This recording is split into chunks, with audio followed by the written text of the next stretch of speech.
নমস্কার দোস্ত, ইতিমধ্যে দেখতে পাচ্ছেন আর লাইভ নিউজ চকলিয়া কেন আমরা উত্তর দিনাজপুর বিরানপুর গ্রাম পঞ্চায়েতের জিবিতে রয়েছে। এখানে রয়েছে এসআইআর সুরক্ষা কেন্দ্র, একটি ক্যাম্প খোলানো হয়েছে আপনাদের সুপরিচিত আপনাদের জন্য। এসআই কেন্দ্রটি খোলানো হয়েছে আমাদের বিধানপুর হাটে, আপনাদের সমস্তপুর হাট বলে যেটাকে জানি আমরা, বিধানপুর গ্রাম পঞ্চায়েতের অন্তর্গত আমরা সমস্ত হাটে রয়েছি। এখানে এসআইআর কেন্দ্র সাহায্যতার জন্য করানো হয়েছে। আপনারা এখানে এসে যে কোনো ফর্মের সাহায্যতা মূল্যমান করেন। আর আপনার কাছে জিজ্ঞাসা করাটা দাদা, এটা কি এসআইআর হেড কেন্দ্রে কী কী কাজ করানো হবে?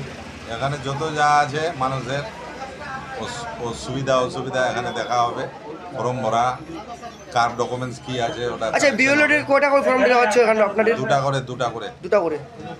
আপনার নাম? আমার নাম এমডি জুবের আলম।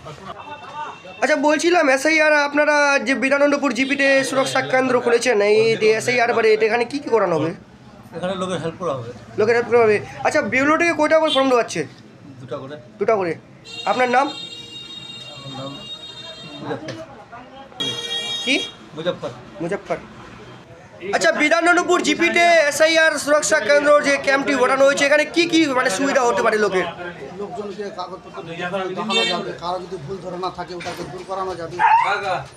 আচ্ছা, বলছিলাম বিওলডিকে কয়টা করে ফর্ম দেওয়া হচ্ছে? দুটা করে। তাহলে দুটো ফর্ম কি কি কাজের জন্য? একটা ভরে ও জমা দেবে, একটা নিজে ভরে বেলোর কাছে সিগনেচার করে নিজের কাছে। একটু জোরে বলো।